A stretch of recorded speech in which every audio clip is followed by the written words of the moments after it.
ఎన్నికల వేళ AP chief secretary DGP ఇద్దరి బదిలీ కోసం కూటమి ప్రయత్నించింది. డీజీపీ విషయంలో వారి కోరిక నెరవేరింది, కానీ చీఫ్ సెక్రటరీపై మాత్రం ఈసీ బదిలీ వేటు వేయలేదు. దీంతో ఆయనపై రోజు బురద జల్లే కార్యక్రమం మొదలుపెట్టింది కూటమి.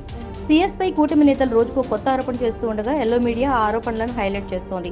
అయితే ఈ ఆరోపణలపై సీఎస్ కూడా అంతే ధీటుగా స్పందించడం విశేషం.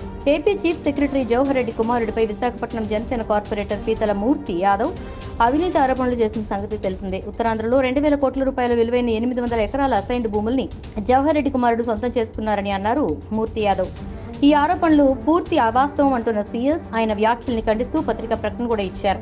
అయినా కూడా మూర్తి యాదవ్ ఆరోపణలు ఆపకపోవడంతో అతనిపై చట్టపరమైన చర్యలు తీసుకునేందుకు న్యాయ నిపుణులను సంప్రదించినట్టు తెలిపారు సీఎస్. త్వరలో కార్పొరేటర్ మూర్తి యాదవ్ కు లీగల్ నోటీసులు జారీ చేస్తామని సీఎస్ కార్యాలయ అధికారులు పేర్కొన్నారు. మరోవైపు కన్ఫర్డ్ ఐఏఎస్ అధికారుల ఫైల్ విషయంలో సీఎస్ అత్యుత్సాహం చూపిస్తున్నారని కూడా టీడీపీ నేతలు ఆరోపిస్తున్నారు. చంద్రబాబు కూడా ఇదే విషయంపై లేఖ రాశారు. కన్ఫర్డ్ ఐఏఎస్ ఫైల్ పై సీఎస్ కి అంత తొందర ఎందుకని మాజీ మంత్రి సోమిరెడ్డి కూడా ఘాటు వ్యాఖ్యలు చేశారు. అటు ఎన్నికల నిర్వహణ విషయంలో కూడా సీఎస్ ని టార్గెట్ చేస్తూ టీడీపీ నేతలు విమర్శలు చేస్తున్నారు.